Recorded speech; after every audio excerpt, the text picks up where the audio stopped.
In today's video, I'm going to show you how to assign access to tickets in HubSpot based on team membership.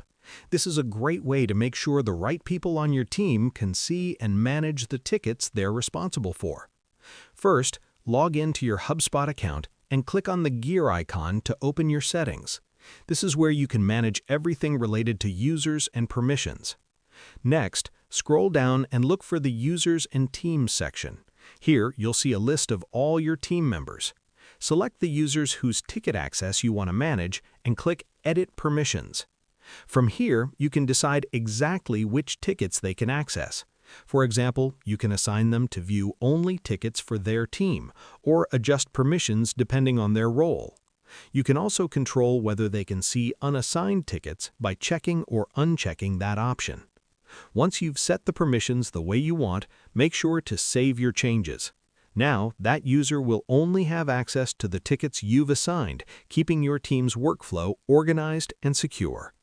And that's all it takes to assign ticket access based on team membership in HubSpot. Share this video and subscribe for more helpful tutorials.